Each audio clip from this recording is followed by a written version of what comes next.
Jordan and Kai grew up on the same street. They were both 11 years old, and they were both obsessed with something, just not the same thing. Jordan was obsessed with whatever was new. The newest sneakers. The newest game. The newest phone case, even if the old one was fine. Kai was obsessed with computers. Not just playing games on them, how they worked.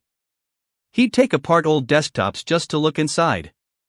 He knew what a processor was before most kids knew what a savings account was. Every year, on his birthday and at Christmas, relatives handed Kai cash in little envelopes. Most kids spent it in a week. Kai didn't. "You never buy anything," Jordan said one afternoon, watching Kai fold another birthday envelope into his backpack instead of going to the mall. "I buy things," Kai said. "Just not everything." "Then what's the point of having it?" Kai shrugged. "I have a plan." "What plan?" Kai didn't really have the words yet. He just knew that every time he read about computer chips, the tiny pieces of silicon that made every device work, he got the same feeling. Like watching something before anyone else noticed it. "There's a company," Kai said. "They make chips. I think they're going to matter a lot more than people realize. So I want to own a piece of it." Jordan laughed. "You're 11. I know."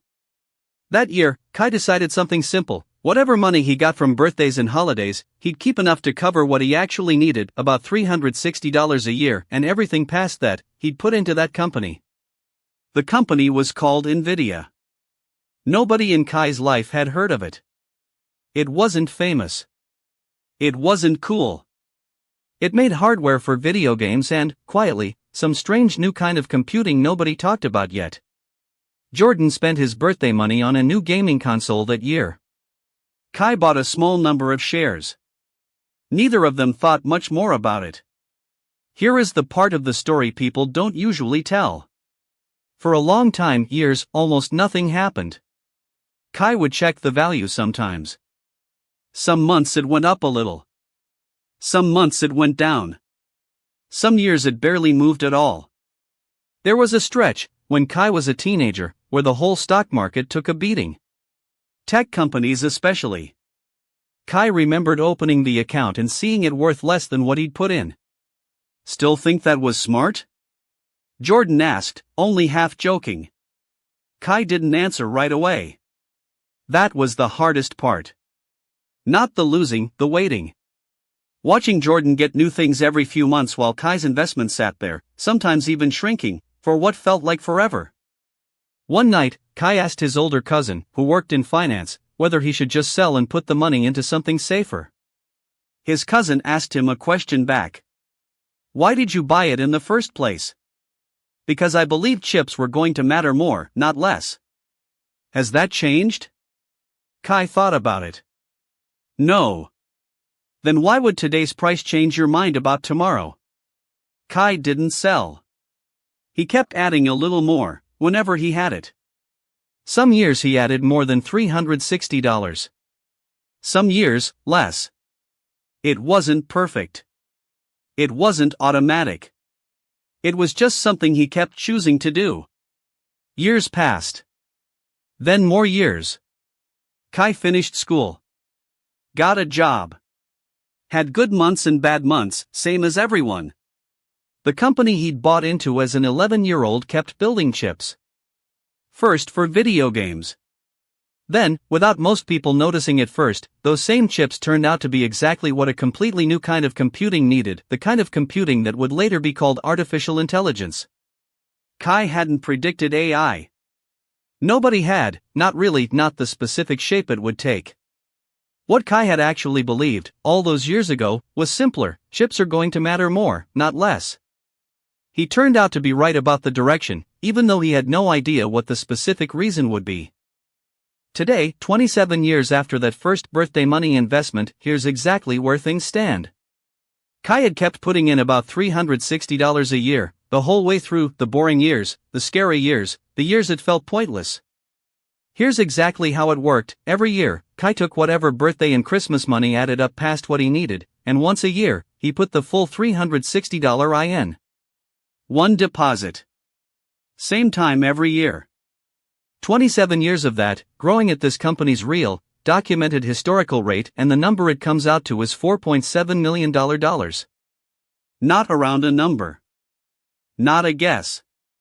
$4.7 million from birthday envelopes and Christmas money, 27 years of $360 a year, into a company nobody Kai knew had ever heard of. That's not hype. That's what actually happened, this one time, with this one company, because of a very specific and very rare set of events. Now here's the part that's not fact, it's a guess, and it's important to know the difference.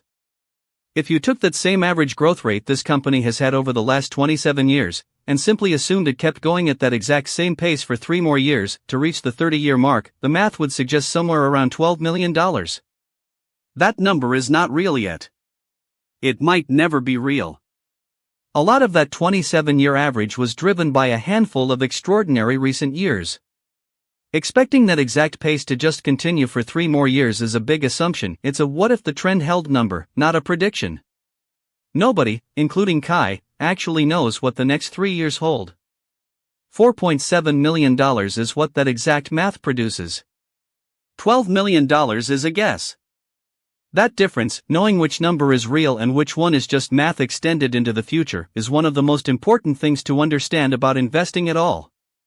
Jordan found out by accident, years later, at a backyard barbecue. Wait, Jordan said. That NVIDIA thing? From when we were kids? You still have that? Kai nodded. How much is it worth? Kai told him. Jordan went quiet for a long moment. That's not fair, Jordan finally said. You were 11. You didn't know that was going to happen. You're right, Kai said. I didn't. Then how is this supposed to be a lesson? Get lucky as a kid? Kai shook his head. That's the wrong lesson. Here's the real one. He counted it out on his fingers. 1. I only bought something I actually understood. I didn't just hear a hot tip and throw money at it. 2. I decided ahead of time what I actually needed to spend, and only invested what was left over. 3. When it looked like a mistake, for years, I didn't panic and pull out. And 4. Kai paused. Some of this really was luck. I want to be honest about that. Most people who bet everything on one company don't get this outcome. Most bets like this lose. So I shouldn't do this? You shouldn't copy what I did and expect the same result. What you should do is understand what you're putting your money into, decide in advance what you actually need versus what you don't, and not panic the moment things get uncomfortable.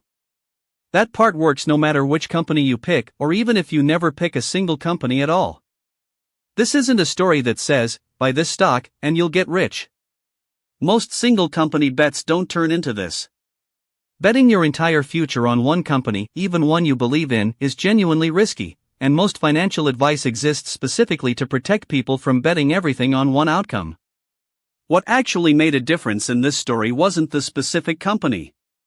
It was understanding what you're investing in, instead of guessing. Deciding what you actually need to spend, and being honest about the difference between needs and wants. Not making panicked decisions the moment something looks bad. Being consistent, even when it's boring, especially when it's boring. And being honest about the difference between what already happened and what might happen next.